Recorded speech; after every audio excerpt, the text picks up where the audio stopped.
তোমরা জামাত ইসলামীকে নিষিদ্ধ করেছো, আর আমি তোমাদেরকে গোটা পৃথিবীকে নিষিদ্ধ করে দিলাম। গোটা পৃথিবীর 1 ইঞ্চি জমি থাকবে না যেখানে তুই পা ফেলতে পারবি। সুলতান, আমার রাজ্যে 1 ইঞ্চি জায়গা তোর জন্য আমি বৈধ রাখবো না, গোটা পৃথিবীটা তোর জন্য আমি অচল করে দিলাম। যতদিন পর্যন্ত মসজিদের ইমাম এবং বাইরের ইমাম এক না হবে, ভালো করে খেয়াল করেন, যতদিন পর্যন্ত মসজিদের ইমাম এবং বাইরের ইমাম, ইমাম মানে কি নেতা, তো মসজিদে আসলে ইমাম বলি আর বাইরে গেলে কি বলি নেতা বলি। ওই বাইরের নেতা যতক্ষণ ইমাম না হবে, আবার মসজিদের ইমাম যতক্ষণ পর্যন্ত বাইরের নেতা না হবে, বুঝে গেছেন বক্তৃতা শেষ।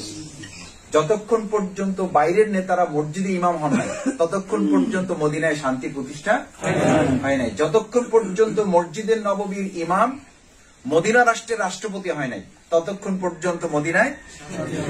এখানে এখন আপনারা সব দায়িত্ব চাপাই দিয়েছেন, এখানে আমাদের একটা সমস্যা আছে। এই মসজিদে যারা বসছে আমাদের সমস্যা হলো আমরা সব দায়িত্ব চাপাই দিয়েছি যারা বাইরে কি আছে নেতা আছে, আর আমরা যারা মসজিদের ইমাম হয়ে চুপচাপ বসে আছি আমাদের যেন কোনো কি নাই সবখানে এরকম যে আলহামদুলিল্লাহ একটা তো পাইছি। অথচ এই ভাগাভাগির কাজ কিন্তু তৎকালীন সময়ের মুশরিক মুনাফিক জাহেলরা রাসূল সাল্লাল্লাহু আলাইহি সাল্লামকে এই প্রস্তাবই দিয়েছিল যে মোহাম্মদ তুমি তো একবার খারাপ নেই, আমরা এখানকার নেতা আর তুমি ওখানকার নেতা কেন, আবার ভুলে গেলে কবে, আমরা এখানকার নেতা থাকবো আর তুমি ওখানকার, তোমারটা নিয়ে আমরা টানাটানি করবো না, তুমি দয়া করে আমাদেরটা নিয়ে টানাটানি করবা না, তাহলে আমরা ঠিকঠাক মতো থাকি। তাহলে তোমার উপরে যে মাইক চলতেছে মাইকটা একটু কি হবে। তো রাসূল সাল্লাল্লাহু আলাইহি ওয়াসাল্লাম বলেছিলেন আলহামদুলিল্লাহ। সূরা কাফিরুন শুধু নাযিল হয়েছে, তার আগে তো আয়াতই নাযিল হয়েছে। বিসমিল্লাহির রহমানির রহিম ওয়াদ্দু লাউ তুদহিনু ফায়াদহিনু ফালা তুতিল কাফিরিন ওয়াল মুকাজ্জিবিন ওয়াল মুনাফিকিন। খবরদার মুহাম্মদ রাসূলুল্লাহ সাল্লাল্লাহু আলাইহি ওয়াসাল্লাম, আল্লাহ তাআলার সাথে সাথে এটার জন্য কোনো অপেক্ষাও করা হয়নি, খবরদার নেতৃত্ব এবং ইমামতিত্ব এই দুইটা যতক্ষণ পর্যন্ত এক না হবে ততক্ষণ শুধু সমাজে শান্তি না, তুমি মুহাম্মদ নিজেও কাল কিয়ামতের দিন রিসালাতের দায়িত্ব পালন করছো, এইটা আমাদের কাছে গ্রহণযোগ্য। আপনাদের আমাদের ভাবখানা হলো সমাজে শান্তির জন্য নেতৃত্বের পরিবর্তন প্রয়োজন। আর আমি আপনাকে বলছি আপনার ইমানকে আল্লাহর কাছে গ্রহণযোগ্য এবং কাল কিয়ামতের দিনে জাহান্নাম থেকে বেঁচে জান্নাতে যাওয়ার জন্য ইমামতিত্ব এবং নেতৃত্ব এক না করা পর্যন্ত না দুনিয়ায় শান্তি পাবেন না পরকালে মুক্তি পাবেন। ভাবখানা এরকম যে এটা একটা প্যাটের ব্যাপারে, ভাবখানা এরকম যে এটা জামা কাপড়ের ব্যাপার, ভাবখানা এরকম যে একটা টিউবওয়েল আর বম পাওয়া যায়, এটা তো ভাবখানা এরকম না, এটা শুধু টিউবওয়েল পাপার প্রশ্ন না। মাসুদ ভাই টিউবওয়েল দিতে পারলে ঠিক আছে আসি, নাহলে কিন্তু আমি নাই। আল্লাহ রাসূল সাল্লাল্লাহু আলাইহি ওয়াসাল্লামকে ঠিক এই কথাই কাফির মুশরিকরা বলেছেন, আল্লাহর কাছ থেকে কষ্ট নিয়েন না, এই কথাই বলেছিল। মোহাম্মদ কিসের ইমানের কথা বলো, আগে আমাদের পেটে কি দাও, ভাত দাও, আমাদের দুনিয়ার সমস্যার সমাধান করো। আর আল্লাহ রাসূল সাল্লাল্লাহু আলাইহি ওয়াসাল্লাম বলেছেন আগে তুমি বিশ্বাসের জায়গাটা ঠিক করো, ওয়ায়াজআল লাহু মাখরাজান। তোমার ঈমান যখন ঠিক হয়ে যাবে তখন আসমান এবং জমিনের সমস্ত নিয়ামতের দরজাগুলো আল্লাহ এমন ভাবে খুলে দিবেন যে তোমার নিয়ামত শুধু শুরুই হবে, এগুলো আর কখনো শেষ হবে না। সেটার আগে কি পরিবর্তন, এই ইমামতিত্ব আর নেতৃত্বে কি হইতে হবে, সমন্বয় হতে হবে। এই দায়িত্বটা আমরা শুধু ছেড়ে দিয়েছি বাইরে যারা নেতৃত্ব আছে যে ভাই আপনাদের আগে ইমাম হইতে হবে, আপনারা আগে মসজিদে আসেন তারপরে ঠিক হইতে পারেন। আমি উল্টাই বলি, আমি একটু তার চেয়ে উল্টাই বলি, ওনারা যারা আছে ওনাদেরকে ওখানে থাকতে দেন না। যারা আমরা মসজিদের 1.5 ঘন্টার ইমামতির দায়িত্ব নিয়েছি, এই 1.5 ঘন্টার ইমামতিত্ব শেষ করে বাকি 22.5 ঘন্টা, কয় ঘন্টা, এই 22.5 ঘন্টার ইমামতির দায়িত্ব কার? আপনাকে এই মাত্র 1.5 ঘন্টার ইমামতির দায়িত্ব কে নিয়ে আপনাকে মুক্তির ব্যবস্থা করার ঘোষণা দিয়েছেন, কে গ্যারান্টি দিয়েছেন? পৃথিবীর কোন ইমামকে এই দায়িত্ব দেওয়া হয়েছে যে আপনি শুধু মসজিদে 5 ওয়াক্ত নামাজের 1.5 ঘন্টার ইমামতির দায়িত্ব পালন করলে আপনি খালাস?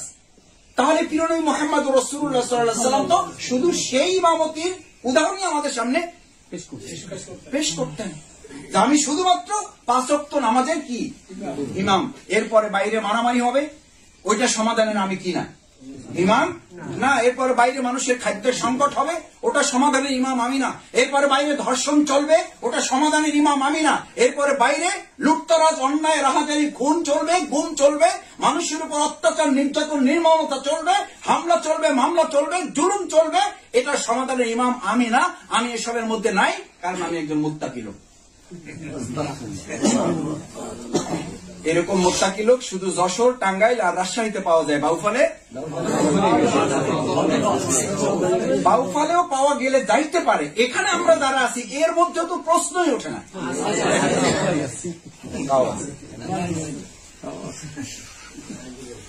আমি তো মনে করছিলাম শুধু যশোর পর্যন্ত এটা রাখলে চলে। এরপর আপনারা বাউফল পর্যন্ত আসছেন, এখন কোন পর্যন্ত আসছি? মসজিদ পর্যন্ত আমরা আসছি। বাংলাদেশ জামাত ইসলামী অন্যান্য সমস্ত দলের সাথে, শুধুমাত্র অন্যান্য সমস্ত মানবরচিত মতবাদ সম্বলিত দল না, অন্যান্য সমস্ত ইসলামী দলগুলোর সাথে এবং অন্যান্য সমস্ত মানবরচিত মতবাদ সহ অন্যান্য সমস্ত দলগুলোর সাথে মৌলিক তিনটা পার্থক্য।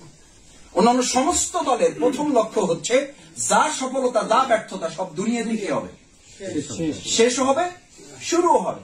সফলতা ব্যর্থতা সব কোথায়? এখানেই। আর বাংলাদেশ জামাত ইসলামীর সফলতা এবং ব্যর্থতা দুটোর কোনটাই এখানে কি হবে না, নির্ধারিত। আমরা এখানে চূড়ান্ত সফল হব না, চূড়ান্ত ব্যর্থ হব না। আমি শফিকুল ইসলাম মাসুদকে যদি আজকে মন্ত্রী ঘোষণা দিয়ে দেন আপনারা এখান থেকে, সরকার যদি আমাকে এখন গাড়ি পাঠিয়ে একটা পতাকা উড়িয়ে পথ করে আমাকে বঙ্গভবনে একটা শপথ দিয়ে দেয়, শফিকুল ইসলাম মাসুদ সফল, যদি সে জাহান্নামী হয়? মুখের কথায় বলবেন না, ভালো করে বলছি, খেয়াল করে শুনুন। আমি সবসময় নাসিরউদ্দিন হুজার একটা গল্প মনে থাকে আর কি। সবাই একটা জায়গায় বিয়ে খাওয়ার জন্য যাচ্ছে, উনি উল্টা যাচ্ছে। উনি যাইতেছে সব লোকের উল্টা। যেমন আমরা এখান থেকে বের হয়ে যখন যাবেন স্বাভাবিকভাবে একটা গতিতে যাবেন, এক লোক টার্গেট করে উল্টা আসতেছে। ওই লোকটার নাম হলো কি? নাসিরউদ্দিন হুজা। তার সমস্ত গল্পের মধ্যে একটা কি থাকে? একটা শিক্ষা থাকে। তো লোকেরা জিজ্ঞেস করতেছে যে হুজুর সবাই একদিকে যাইতেছে, আপনি উল্টা যাইতেছেন, ঘটনা? বলছে আমি যে উল্টা যাইতেছি একটা ঘটনা আছে।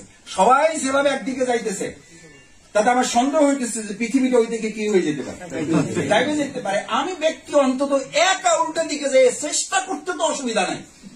পৃথিবীটাকে কি করি, ভারসাম্যটা রক্ষা করি।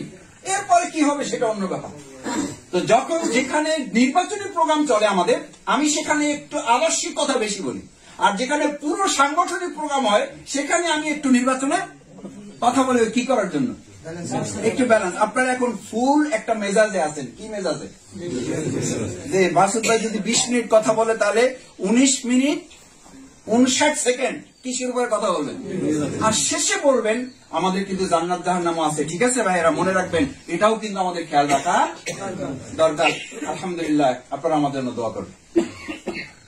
ভুল, কষ্ট নেন না, কেউ লাভ হবে না, কোনো লাভ হবে না। আপনি এখন চোখ বন্ধ তো হবেই। এখন একটু বুঝার জন্য 30 সেকেন্ড চোখ বন্ধ করে বুকে হাত দিয়ে ভেবে দেখুন, চোখ বন্ধ হলে আপনার শফিকুল ইসলাম মাসুদ কি কাজে রাখবে। চোখ বন্ধ করার পর আপনার সন্তান, স্ত্রীরা প্রথম প্রতিযোগিতায় লিপ্ত হবে আপনার কবরে রাখার জন্য। প্রথম আপনার খুব কাছের মানুষ এসে হাতের ঘড়িটা খুলবে, বুকের জামার বোতাম গুলো খুলবে, মোবাইলটা পকেট থেকে নিয়ে নিবে, টাকা পয়সা মানি ব্যাগ থাকলে ওগুলো আপনার পকেটে দিয়ে দিবে। এগুলো বাইরে মানুষরা নিবে? আমার ভাইয়েরা, এই যে পৃথিবীর কোন দল আপনাকে বলে না, কোন দল বলে না, অথচ এটাই বাস্তবতা, এটাই নির্মমতা, এটাই আপনার জীবনের সবচেয়ে বড় সত্য। বাংলাদেশ জামাত ইসলামীর সাথে অন্যান্য সমস্ত দলের দ্বিতীয় পার্থক্য হচ্ছে ওনারা শুধু দুনিয়ার এই জীবনের কথা বলেন, আর বাংলাদেশ জামাত ইসলামী ওই জীবনের কথা প্রথম বলে এই জীবনটাকে কাজে লাগাতে হবে সেই কথা আপনাকে স্মরণ। মূলত ইমানদারদের জন্য জীবন এটা আসল না, আসল কোনটা? قدمت لحياتي فيومئذ لا يعذب عذابه أحد ولا يوثق وثاقه أحد قدمت لحياتي ওলামায়ে কেরামগণ আছেন, قدمت لحياتي, আমি আমার জীবনের জন্য যদি কিছু পাঠাতাম, তার মানে জীবন এটা আসল না, এটা হলো নকল জীবন। আসল জীবন কোনটা? মৃত্যুর পরেরটা। আর আপনি সেইটাকে বলেন মরণ, আসল জীবন ওইটা, আর এটা হলো নকল জীবন, প্রতারণার জীবন। ধান্দাবাজির জীবন। আমরা একটু কষ্ট পেলে দিক ওদিক করলে আমরা একজন আরেকজনের কাছে নালিশ দিই, হ্যাঁ রফিক ভাই মাসুদ ভাইয়ের কাছে খুব আশা করে গেছিলাম, কিন্তু আসলে যা বাইরে থেকে দেখছি ব্যাপারটা ওরকম না, একটু মনে হয় প্রতারিতই হইলাম। তা আমি মাঝে মধ্যে বলি যে আপনি তো একটু প্রতারিত হয়েছেন, তাও তো একজন আর তারা হয়েছেন। আর আল্লাহ তাআলা আগে ভাগে আপনাকে বলেই দিয়েছেন ওয়ামাল হায়াতুদ দুনিয়া ইল্লা মাতাউল গুরুর। গোটা পৃথিবীটা একটা প্রতারণা ছাড়া কিছুই নয়। সেই জন্য তো আপনার রোজা রাখা উচিত, সিজদায় নত হয়ে মাথাটা দিয়ে রাখা উচিত যে এখন পর্যন্ত শুধু একজন শফিকুল ইসলাম মাসুদ আপনার সাথে প্রতারণা করেছে, গোটা পৃথিবী এখনো প্রতারণাটা ওইটা সারে নেই। সেখানে আপনি এক্স ওয়াই জেড উমুকে তুমুকে, আমি আপনাদেরকে অনুরোধ করি ডক্টর শফিকুল ইসলাম মাসুদের কোন আদর্শ নাই, ভুল। অধ্যাপক শাহ আলমের কোন আদর্শ নাই। জামাত ইসলামী আদর্শের জন্য মাওলানা মওদুদী রহমতুল্লাহর আদর্শের কথাও কখনো আমরা বলি না। আমরা যদি আদর্শের কথা বলতেই চাইতাম তাহলে আমাদের আবেগের জায়গায় আমরা মওদুদী রহমতুল্লাহর কথা বলবো। যদি আমরা বলার অনুমতি পাইতাম ইসলাম থেকে তাহলে শহীদ মাওলানা মতিউর রহমান নিজামী রহমানুল্লাহর কথা বলতাম, যিনি 2 টাকার মন্ত্রণালয় চালিয়ে 2 টাকার কোন অন্যায় করেছেন তার নজির নাই। গোটা পৃথিবীর উপমহাদেশে তিনি 55 জন আলেমদের একজন, আমরা তার কথা বলতাম। শফিকুল ইসলাম মাসুদ তো তাদের ছাত্র হওয়ার উপযুক্ত হয়নি, এখন তাদের ছাত্রও হই না আমি। এখন বাংলাদেশ জামাত ইসলামী আদর্শের কথা বলে, যে আদর্শের কথা কে বলেছেন আমাদের? লাকাদ কানা লাকুম ফি রাসূলিল্লাহি উসওয়াতুন হাসানাহ। ওই আদর্শের মাধ্যমে মসজিদ চলেছে, ওই আদর্শের মাধ্যমে সমাজ, রাষ্ট্র এবং পরিবার চলেছে। লাস্ট তৃতীয় পার্থক্যটা হচ্ছে সবচেয়ে গুরুত্বপূর্ণ। অন্যান্য সমস্ত দলগুলো দুনিয়ার জীবনে কাজ করে মানুষের সন্তুষ্টির জন্য, আর আমরা বাংলাদেশ জামাত ইসলামী তার সমস্ত কর্মকাণ্ডের মূল কেন্দ্রবিন্দু তার সন্তুষ্টির জন্য। রুমি রাহিমাহুল্লাহ বলেন যে তুমি 5 জনকে সন্তুষ্ট করবা তো তোমার বিরুদ্ধে 6 জন দাঁড়িয়ে যাবে। তোমার জন্য একটা কত সুন্দর ব্যবস্থা আল্লাহ করেছেন যে তুমি শুধু আল্লাহর সন্তুষ্টির জন্য কাজ করবে, আর আল্লাহ তার প্রতিদানে গোটা দুনিয়াটা তোমার প্রতি সন্তুষ্ট করেছে। সহজ কোনটা? শফিকুল ইসলাম মাসুদকে সন্তুষ্ট করা সহজ। আপনি আমারে সন্তুষ্ট করবেন তো 5 জন, এটা আমরা বলি কয় মাসুদ ভাই আপনার আমি ভালোবাসি, কিন্তু আপনার এখনই কিছু বলা যাবে না কারণ আমার একটু ঝামেলা আছে। আমরা খুব ভালো জানি, কিন্তু এখন প্রকাশ্যে আমি কিছু করতে পারবো না কারণ আমার একটু কি আছে, ঝামেলা আছে, বুঝলেন না? একটু ব্যবসা বাণিজ্য চাকরি বাকরি আছে আর কি। আপনি বুঝেন সবাই, আপনি তো পলিটিক্স করেন মাসুদ ভাই, আমি তো বুঝি এটা। সুতরাং জামাত ইসলামের 3টা মৌলিক পার্থক্যের সবশেষটা আমাদের সবসময় মাথায় রাখতে হবে যে আমি আল্লাহকে সন্তুষ্টির জন্য কাজ করব। আল্লাহ তাআলা দায়িত্ব নিয়ে তখন গোটা পৃথিবীকে আমার প্রতি সন্তুষ্ট করার দায়িত্ব কে নেবেন? এটা আমার জন্য খুব সহজ না। আমরা কি পারবো ইনশাআল্লাহ? তৃতীয় কথা হচ্ছে সম্মানিত ভাইয়েরা, এই যে জমিন আমরা চাষাবাদ করছি, দায়িত্ব পালন করছি, এই জমি চাষ করতে গিয়ে আপনারা নিশ্চয়ই খেয়াল করেছেন এই জমিটাকে আল্লাহ তাআলা এই জমির মতো করে আমাদেরকে নাম দিয়েছেন আর দুনিয়া মাজরাতুল আখিরা। এটা হচ্ছে শস্য ক্ষেত। কোন জায়গা? আখিরাতে শস্য ক্ষেত। আসলে তো আমরা এই জায়গার জন্য সৃষ্টি হয়েছিলাম না, আমাদেরকে তো রাখা হয়েছিল কোথায়? জান্নাতে। এখন আছেন কোথায়? কিসের জন্য আছেন?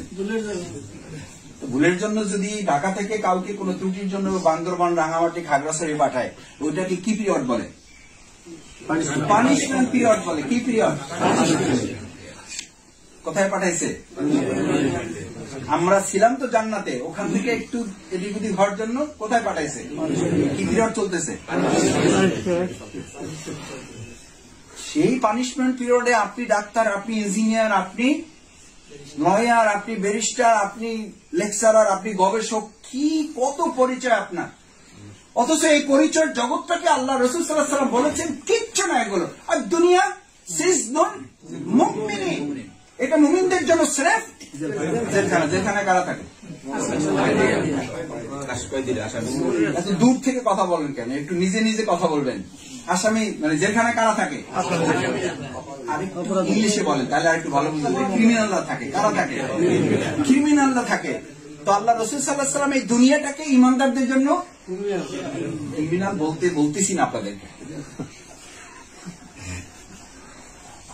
এখন তো নিজেরা গবেষণা শুরু করছে। নবী রাসূলগণ এই কথা নিজেরা স্বীকার করেছেন, ওমা উবারিউন নাফস, আমি তো নিজেকে নিরপরাধ মনে করি না। ইন্নান নাফসা লাআম্মারাতুন বিসসু, আমার মধ্যে একটা নফস আছে যেটা আমাকে সব সময় ক্রিমিনালের কাজের দিকে কি করে, ধাবিত করে। ভাইয়ের এই কথা এই জন্য বলেছি যে এই দুনিয়ায় যারা আমরা আছি, দুনিয়াটা শস্য ক্ষেত্র, এটা একটা জেলখানা। এখানে আরামের চিন্তা করাটাই বরং আপনার কষ্টের ওখান থেকে শুরু। এখানে আরামের চিন্তা করেন কেন? এখানে পাওয়ার চিন্তা করেন কেন? দুনিয়াটা ইমানদার জন্য পাওয়ার জায়গা না, এটা দেওয়ার জায়গা। পাবেন কোথায়? আখিরাতে। আর এখানে যদি পাওয়ার চেষ্টা করেন, পাওয়ার জায়গা যেখানে, সেখান থেকে বঞ্চিত হবেন। এবার আপনি ঠিক করেন, আপনি পেতে চান না দিতে চান? দেখি যারা যারা পেতে চান তারা হাত তোলেন তো।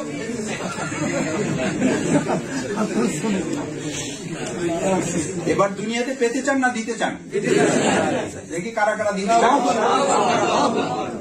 আল্লাহ আপনি দয়া করে হাতগুলো কবুল মঞ্জুর করুন। সুতরাং এখানে পাওয়ার চিন্তা করলেই কষ্ট হবে, কারণ এটা পাওয়ার জায়গা না। এখানে পাবেন, পরকাল হারাবেন। এখানে দিবেন, পরকালে ভোগ করবেন। কারণ এখানে সর্বোচ্চ কত বছর পাবেন? 20 বছর, 50 বছর, 80 বছর, 100 বছর। 80 বছর পর পাইলেই বা কি করবেন? 80 বছর পর সব পাইলেন, কিছু করতে পারবেন? প্রতিদিন একটা করে মুরগি খাওয়ার যোগ্যতা আপনার আছে, টাকা আছে, বিল্ডিং আছে, সব আছে, কিন্তু ডাক্তার বলেন যে কি খাবেন? ডাক্তার বলে দিয়েছে 1 কাপ আটার রুটি খাবেন আর একটু সবজি খাবেন, এর বাইরে গেছেন তো লাইফ। 80 বছরের পর সব খাইতেই দেন, লাভ কি? কি লাভ? সেজন্য এই দুনিয়াটা আমাদের পাওয়ার জায়গা না, এটা আমাদের কিসের জায়গা? দেওয়ার জায়গা। আমরা কোথায় পেতে চাই? সেই জন্য সম্মানিত ভাইয়েরা, এই জায়গাটা আমাদের যদি দিতে পারেন, দেওয়ার জন্য আমাদের মানুষের কাছে আমরা যেতে চাই। আমরা শুধু আওয়ামী লীগের কাছে না, আমরা শুধু বিএনপির কাছে না, আমরা শুধু জাতীয় পার্টির কাছে না, আমরা শুধু ইসলামী শাসনতন্ত্র আন্দোলনের কাছে না, আমরা সমস্ত মানুষ, হিন্দু, বৌদ্ধ, খ্রিস্টান, সবার কাছে যেতে চাই এবং সবাইকে আমরা দিতে চাই। ইনশাআল্লাহ পারবো। সেটার জন্য শুধু নির্বাচন টার্গেট করা নয়। নির্বাচন একটা মৌসুম, একটা সিজন। সেটা টার্গেটে বাংলাদেশ জামাত ইসলামী 4 দফা কর্মসূচি, আমাদের প্রাধান্য কর্মসূচি। প্রথম হলো দাওয়াত ও তাবলীগ। মানুষের কাছে কিসের দাওয়াত দেবো আমরা? দিনের দাওয়াত দেবো। এটা আমাদের জন্য নফল না সুন্নাত? ফরজ। এটা ফরজ, কিন্তু একটু দুর্বল ফরজ। উদু ইলা সাবিলি রাব্বিকা বিল হিকমা, তোমার মানুষকে আল্লাহর পথে ডাকো। এই ডাকার মধ্যে শুধু নামাজের কথা আছে, রোজার কথা আছে। এইটা নাই যে তোমরা জাহিলিয়াত থেকে ইসলামের দিকে মানুষকে ডাকো। ভোট তোমাদের একটা আমানত, এটা খারাপ পাত্রে রাখলে ওই লোক যত গুনাহ করবে সমস্ত গুনাহের ভাগ তুমি পাবা। তোমার এই ভোট ভালো পাত্রে রাখলে, সেই লোক নির্বাচিত হয়ে ভালো কিছু করলে বা ভালো হবে, সমস্ত ভালোগুলো তুমি পাবা। সাদাকায় জারিয়াও আছে, গুনায় জারিয়াও আছে। এবার তোমার ভোট তুমি ভালো জায়গায় দিবা না খারাপ জায়গায় দিবা, এটা ইলেকশনের জন্য না, এটা জান্নাত এবং জাহান্নামের ফয়সালা নির্ধারণ করার জন্য নামাজ রোজার মতো ইমানের দাবি নিয়ে আমরা এখন থেকে কাজ শুরু করবো। এরপর মনে মনে চিন্তা করবেন, মাসুদ ভাই ইলেকশন যতটুকু পারি করি। এবার বাসায় গেছেন, ভাবি বলছে যে ইলেকশন তো তুমি করতেছো না, ভাব তেমন করছে যে এমপি তুমি হয়ে যাচ্ছ। আপনারা মনে করছেন আমি বই করে বলতেছি, আমারটা এখন করতেছি না। আমি ইলেকশন বহু আগে থেকে করছি। আমার ফখরুদ্দিন খান রাজুভাই ইলেকশন, আমি কিছু ছিল না, এক স্কুলের সামনে বলছে যে তুমি ওখানে আগে চলে যাও, আমি আর একটা মিটিং করে আসতেছি।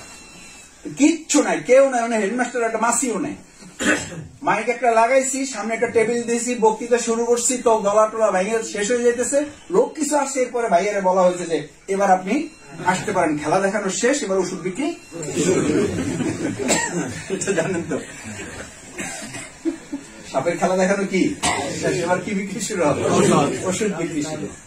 আল্লাহর রাস্তে যদি আপনি মনে করেন যে নিতান্তই রাজনৈতিক বক্তব্যের জন্য এটা বলা, তাহলে আল্লাহর কাছে আমাদের প্রত্যেকের জবাব দিতে হবে, প্রত্যেকের জবাবদিহি করতে হবে। কারণ আল হাক্কু মুররুন, হক হচ্ছে সবচেয়ে কঠিন, সবচেয়ে তিক্ত। এই সবচেয়ে তিক্ত সত্যতাটাকে ধারণ করতে পারলে আল্লাহ তাআলা তাদের জন্য পুরস্কারের ঘোষণা দিয়েছে। সেই পুরস্কারের কথা বলে শেষের দিকে যেতে চাই। সূরা আল-লাইল, وَأَمَّا مَنْ بَخِلَ وَاسْتَغْنَى وَكَذَّبَ بِالْحُسْنَى فَأَمَّا مَنْ أَعْطَى وَاتَّقَى وَصَدَّقَ بِالْحُسْنَى, তোমরা যদি সত্যকে যথাযথভাবে ধারণ করতে পারো, فَسَنُيَسِّرُهُ لِلْيُسْرَى, তোমাদের দুনিয়ার জীবনে যা কঠিন ছিল সেই কঠিনগুলো আমি সহজ করে দেবো। আর এই সত্যকে যদি ধারণ করতে তোমরা কোন রকম দ্বিধা সংশয় সংকট তোমাদের মধ্যে থাকে, ভয় তৈরি হয়, তোমরা যদি কোন রকম সংকীর্ণতা দেখাও, সত্যকে সত্য বলে ধারণ করতে না পারো,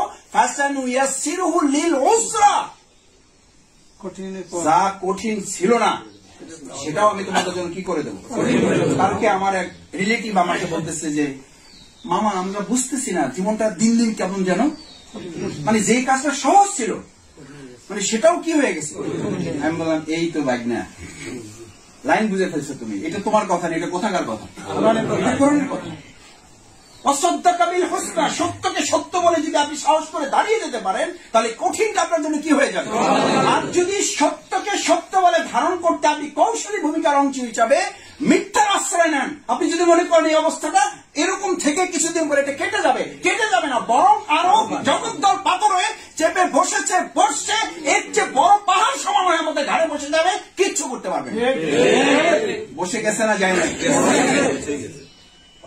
এটা কার কথা? কিন্তু আপনি আমি বলেছি মিজিকি আমার এত কি দায় পড়ছে, আমার এত কি দায় পড়ছে, সমাজের সব দায় কি আমার একলার নাকি?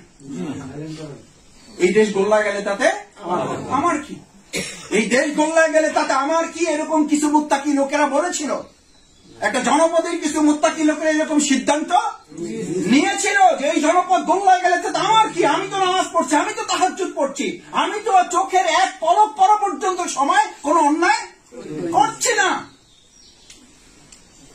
আমার কথা কি বোঝা যায়?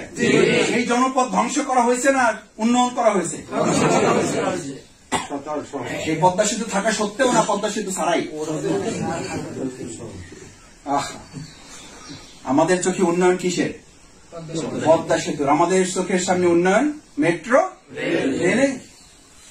আমি 2007 সালে বক্তৃতা করেছিলাম পাবলিক ফিল্ডে। আপনারা রাস্তার জন্য চিৎকার করেন, আল্লাহ রাস্তায় মাফ করে দিয়ে আমার পিতৃ সমতুল্য মুরব্বীরা, সেই 2007 সালে বক্তব্য মনে করে দিচ্ছি, ভিডিও আছে। তখন বলেছিলাম আপনারা রাস্তার জন্য চিৎকার করেন, অথচ রাস্তা দিয়ে কিছু সৎপন্থী যুবক তরুণ আপনার সন্তানরা হাঁটার মতো কিছু ভালো ছাত্র তৈরি হোক, কিছু ভালো মানুষ তৈরি হোক, হাঁটার মতো কিছু পথিক তৈরি হোক, কিছু সাহসী যোদ্ধা তৈরি হোক। আপনারা শুধু রাস্তায় চেয়েছেন, রাস্তায় হাঁটার মতো কিছু ভালো পথিক আপনারা কখনোই চাইতে পারেন নাই। যার কারণে রাস্তার পর রাস্তা হচ্ছে, ব্রিজের পর ব্রিজ হচ্ছে, বিল্ডিং এর পর বিল্ডিং হচ্ছে, আবার সাথে সাথে আমাদের কপালও পূর্বে পূর্বে এই ব্রিজ দিয়ে জাতির উন্নয়ন হয় নাই, মেট্রো রেল দিয়ে সোনার মদিনা গঠন হয় নাই, পদ্মা সেতু দিয়ে জাতির ভাগ্যের পরিবর্তন হয় নাই। ভাগ্যের পরিবর্তনের জন্য প্রথম প্রয়োজন হচ্ছে নিজের মুক্তির জন্য কাজ করা। সবশেষ অনুরোধ করবো ভাইয়েরা, বাংলাদেশ জামাত ইসলামীতে যারা আছেন, যারা আসছেন, যারা আসবেন, তাদের প্রথম কথা হচ্ছে আমি নিজের কি চাই? মুক্তি চাই। নিজের মুক্তির জন্য বাংলাদেশ জামাত ইসলামী আপনাকে প্রথম, আজকে আমার শ্রদ্ধেয় স্যার, আমাদের প্রধান অতিথি জেলা আমির মহোদয় সেই কথাটি বলেছেন। রোপণ হওয়ার কথা শুনে আপনি ভাবছেন যে ভাই আজকে কি এই প্রোগ্রাম, আপনার প্রোগ্রাম একটা পাইনি, মানে আমাদের যেখানে পান, রাস্তায় পান, ঘাটে পান, যেখানে পান, ভাই রোপণ হয়েছেন, এই একটা পাইছেন, আপনারা কি একটা পাইছেন যে ভাই। আর ভাই এগুলো বাদ দেন, আগে আমরা ইলেকশনটা করে একটু কি করে নিই। কি বলেন? অবশ্যই ইলেকশন লাগবে, কিন্তু তার আগে অর্গানাইজেশনও লাগবে। পারা যাবে ইনশাআল্লাহ। কারণ আগে রাসূল সাল্লাল্লাহু আলাইহি ওয়াসাল্লাম ইলেকশন করেই সোনার মদিনা গঠন করে নেয়। সোনার মদিনার আগে সোনার মানুষ, সেই সোনার মানুষ আমাদের এই বাউফলে তৈরি করতে না পারলে এরকম ইলেকশন করে হয়তো আপনি ভালো পরিস্থিতি পাবেন। পেয়েছেন তো, আমি রাজীবের সেই ইলেকশন থেকে শুনেছি, আলহাজ মাওলানা আব্দুল গনি সাহেবের ইলেকশন থেকে শুনেছি, আমার হাত ধরে ধরে এরকম বলেছে। ছোট মানুষ ছিলাম, আদর করতো, এই কপালে বহু মুরব্বীরা ছেলের মতো করে লেগে চুমু দিত, বলতেছে আমার ভাই তোমার কথা শুনে খুব ভালো লাগছে, রাজীব খুব ভালো মানুষ, কিন্তু ভোটটা এবার পছাইতে চাই না। সেই বাউফল তো এখন পাওয়া যাবে না। কি হাসি খুশি আপনাদের, আরে মাসুদ ভাই দাঁড়াইলে হয়ে যাবে। আমি এগুলো শুনি আর হাসি। আপনারা কি কোন বোকার জগতে আছেন? আস্তাগফিরুল্লাহ, মাফ করুন, আপনাদের মিসআন্ডারস্ট্যান্ড করছি না, আমি মিসট্রাস্ট করছি না, এই বদলপুরা বাজারে আমি জাস্ট কথা বলে দাঁড়িপাল্লা প্রতীকের ভোটটা চেয়ে পাশে আরেকজনের কাছে গিয়েছি। নৌকার আরেকজন এসে ওনার কাছে হাতটা ধরার সাথে সাথে বলছে যে ভাই নৌকা ভোট দিয়ে দেবো, আগে এবার বলে দিচ্ছেন, আপনি আবার আমার আসছেন কেন? আমি জাস্ট ঘুরে এসে ওনাকে বললাম, চাচা কি বললেন এটা? কয় ভাতিজা তুমি এটা বুঝবা না, ভোট এক জায়গায় দিব, এটা তো ভিন্ন জিনিস, এইবার তো অন্তত ভোটটা পচানো যাবে না, তোমরা প্রস্তুতি নাও, সামনে ইনশাল্লাহ তোমরা পাবা। অথচ আমি হাত ধরার সাথে সাথে আমাকে কি বলছিল, দিয়ে দিচ্ছে। এটা নিয়ে তোমার চিন্তা করা, তুমি আমার কাছে সমানুষ্ট করো না। এই লোক বাউফলে এখন তো কেউ নাই আলহামদুলিল্লাহ। কেন বলেছি জানেন? কেন বলেছি জানেন? বলেছি এই জন্য যে এখনো এই ধারণা নিয়ে বাস করেন যে মাসুদ ভাইদের মতো, ফখরুদ্দিন খান রাজি ভাইদের মতো, আলহাজ মাওলানা আব্দুল গনি ভাইদের মতো, মাওলানা রফিকুল ইসলামদের মতো, অধ্যাপক শাহ আলমদের মতো লোকদের ভালোবাসা যায়, তাদের সাথে থাকা যায়, তাদের সাথে সংসার করা যায়, কিন্তু তাদেরকে একটা ভোট দেওয়া যাবে না। কারণ ভোট দিলে ভোটটা কি হবে? এই পচা ভোট থেকে এই পচা ইমানের লোকদেরকে আগে বের করে না নিয়ে আসতে পারলে আপনি এরকম হাজার হাজার শফিকুল ইসলাম মাসুদ মাহফিলে নিয়ে আসতে পারবেন, কিন্তু এই জাতির পরিবর্তনে কোনো ভূমিকা রাখতে আমরা পারা যাবে ইনশাআল্লাহ। সম্মানিত ভাইরা, আমি আপনাদের অনুরোধ করতে চাই, আসুন আজকের এই সামগ্রিক পরিস্থিতি সামনে রেখে আল্লাহ তাআলা এতটুকু ভালো অবস্থা দিয়েছেন যে আল্লাহ তাআলা এতটুকু সময় নিরাপত্তা দিতে পারেন, সে আল্লাহ তাআলা গোটা বাংলাদেশকে নিরাপদ করে দিতে পারেন না? দিবেন ইনশাআল্লাহ। যারা আমাদেরকে বাংলাদেশে আটকে দিয়েছিল, গোটা পৃথিবী তাদের কাছে এখন অচল হয়ে গেছে। গোটা পৃথিবীতে তাদের পা ফেলার জায়গা আল্লাহ তাআলা দিয়েছেন। ফানফুযু লা তানফুযুনা ইল্লা বিসুলতান। তোমরা জামাত ইসলামীকে নিষিদ্ধ করেছো, আর আমি তোমাদেরকে গোটা পৃথিবীতে নিষিদ্ধ করেছি। আরো করবে। বহু আগে বলেছিলাম, আমি এই বক্তৃতা এখানে করে গেছি, এই আয়াত বলেছিলাম সূরা রহমানের। এগুলো দুনিয়ার কোন শাস্তি নয়, এগুলো আল্লাহ প্রদত্ত শাস্তি। এই মার্শাল র্যাবের ডিজিকে বলা হয়েছে, ইয়া মার্শাল এই পুলিশ প্রধানকে বলা হয়েছে, ইয়া মার্শাল এই সিসি প্রধানকে বলা হয়েছে, ইয়া মার্শাল এই প্রাইম মিনিস্টারকে বলা হয়েছে। কিসের ক্ষমতা তো? আমি এক সিগন্যাল দিলে শুধু বাংলাদেশটা, গোটা পৃথিবীর 1 ইঞ্চি জমি থাকবে না যেখানে তুই পা ফেলতে পারবি। আমার রাজ্যে 1 ইঞ্চি জায়গা তোর জন্য আমি বৈধ রাখবো না, গোটা পৃথিবীটা তোর জন্য আমি অচল করে দিলাম। দিয়েছেন না দেন নাই? সুতরাং হতাশার কিছু নাই। একটা কথা বলে রাখি, এমপি, মন্ত্রী, চেয়ারম্যান, উপজেলা ভাইস চেয়ারম্যান, বাউফল পৌরসভা চেয়ারম্যান এবং 4টা ইউনিয়নের ইলেকশন, কথা একটাই, সেটা হচ্ছে আগামীর দিন এখন থেকে গোটা পৃথিবীর প্রত্যেকটা মুহূর্তে ইসলামের মুহূর্ত, গোটা পৃথিবী ইসলামের জাগরণ তৈরি হয়েছে। সমস্ত জায়গায় আজকে ইসলামের রেশিও বেড়ে গেছে। যুবক যুবতী তরুণীদের মধ্যে ইসলাম গ্রহণের সংখ্যা কয়েক শতগুণ বৃদ্ধি পেয়েছে। বাংলাদেশকে আর থামিয়ে রাখা যাবে না। যারা বলে মুক্তিযুদ্ধের চেতনায় আমরা উজ্জীবিত, আমাদেরকে দাবিয়ে রাখা যাবে না, আমরা বলি সোনার মদিনার সেই স্লোগানে আমরা উজ্জীবিত, আমাদেরকে দাবিয়ে রাখা যাবে না। আমাদেরকে দাবিয়ে রাখতে পারবে না, কারণ আমাদের কাছে ইসলাম ছিল, আমাদের কাছে ইসলাম আছে, ইসলাম থাকবে, ইসলামই বিজয়ী হবে। সেটা বাউফল থেকে শুরু হবে। আসসালামু আলাইকুম ওয়া রাহমাতুল্লাহি ওয়া বারাকাতুহু।